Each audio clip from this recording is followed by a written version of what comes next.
The armed conflicts between India and neighboring Pakistan are worsening after India hit 9 sites inside Pakistan and Pakistan administered Kashmir with missiles.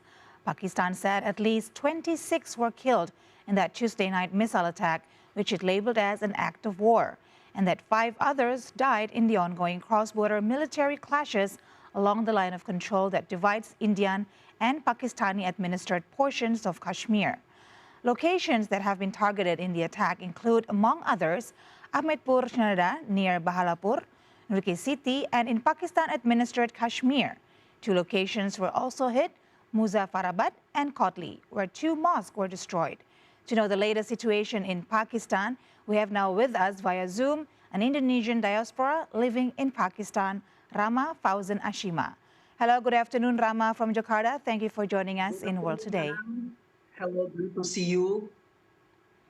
Rama, could you first tell us where exactly in Pakistan are you living right now and how long have you lived there? Okay, before that, let me introduce myself. I am Rama Fauzan Ashima, and I'm studying in International Islamic University of Islamabad, Pakistan. And I come to Pakistan like 2023. It's been like 20 years before. And yeah, as we know, Pakistan and India have been in conflict over Kashmir for a long time ago. So this is ongoing issue that everyone is aware of. From what I've heard from my Pakistani friends, from my diplomat friends, the initial attack by India on Pakistan was due to an incident in Pahalgam attack, which has been claimed to be false. Pakistan has requested verifications of India claim, but until now, India has not conducted an investigations into the attack, despite blaming Pakistan for it. That's what I know from my Pakistani friends and from information that I have, madam. All right, thank you so much, Rama, for that update. Now, could you tell us if the area where you're living right now, is it affected by the attacks of India in Pakistan? Miss Siska, I live in Islamabad, the capital city of Pakistan, and Indonesia who study in Pakistan, they will study in Islamabad. The most of students study in Islamabad, which is Islamabad is have own security with a very high level of security, with a special security unit dedicated to the capital.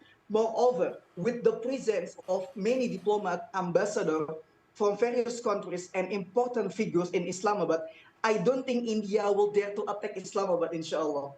They give us confidence that Islamabad, it will be safe, inshallah, and not affected by the war. All right, that's good to know. Now, Rama, could you tell us from your experience from living there in Islamabad in Pakistan, how is the mood right now between all the people living there in relation to the attacks of India? Okay, Alhamdulillah, I have confirmed with the Indonesia Embassy in Islamabad. Was be safe, Alhamdulillah. Islamabad is still safe because there is have own level of high security. They protect us from attack from India. Okay, so we can say the conditions of Indonesians living in Islamabad, they're all safe and they're all okay for now. Now, could you tell us more about how has the Indonesian embassy or Indonesian representatives have done for Indonesian citizens there? How have they been ensuring the safety of Indonesians in Pakistan? The Indonesia Embassy in Islamabad, Pakistan, has done a lot to protect and inform its citizens here. I have seen for myself how they collaborate with many Indonesian organizations in Pakistan, including the Student Association in Pakistan. They coordinate with them, they provide information and distribute pamphlets to prepare for any unforeseen circumstance. They have already distributed this material, which show that the Indonesia Embassy in Pakistan is doing everything possible to protect its citizens and students here. Alhamdulillah. All right, Rama, after learning about the conditions of the Indonesians living in Pakistan, maybe you could also tell us about your Pakistani friends. Do you know how they're feeling right now? What is the general mood of Pakistanis living in Islamabad in relation with the conflict with India? Okay, actually, all my Pakistani friends, they don't feel like in the war. They still watching Instagram, they still watching memes and don't feel like in the war. They enjoy and chill out to the life. So I think it's not like a rude or fear conditions. I feel like other days without war here.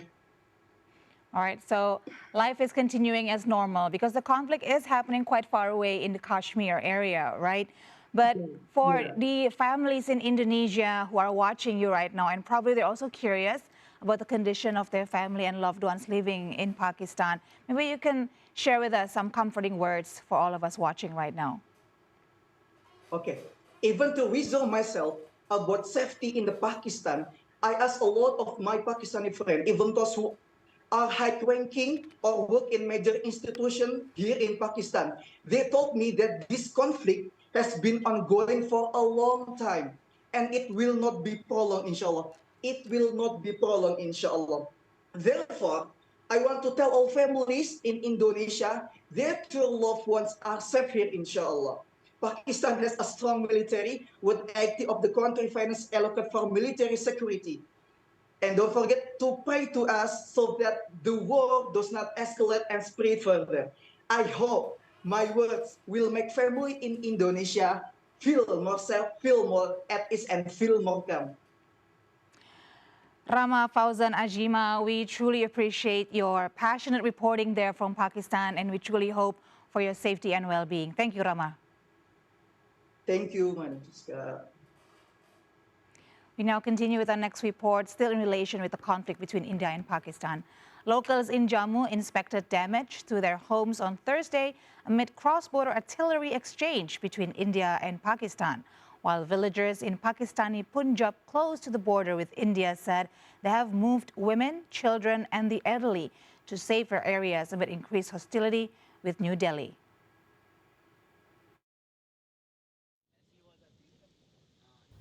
Blasts rang out across the city of Jammu late on Thursday during what the government said was a Pakistani drone and missile attack on military stations around the Kashmir region on the second day of clashes between the nuclear-armed neighbors. Sirens sounded and red flashes and projectiles lit the night sky above Jammu for about 2.5 hours. In what appeared to be an escalation in the country's worst confrontation in more than 2 decades. 2 days of fighting have killed nearly 4 dozen people.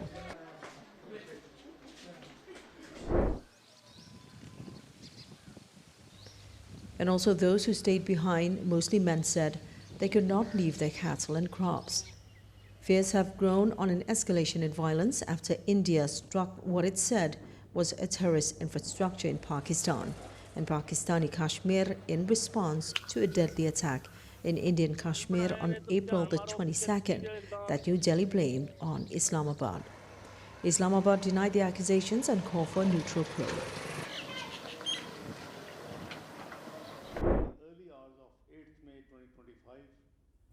Meantime, Pakistan's military spokesperson Ahmed Sharif Chaudhry said the accusations were fantastic and cooked up story.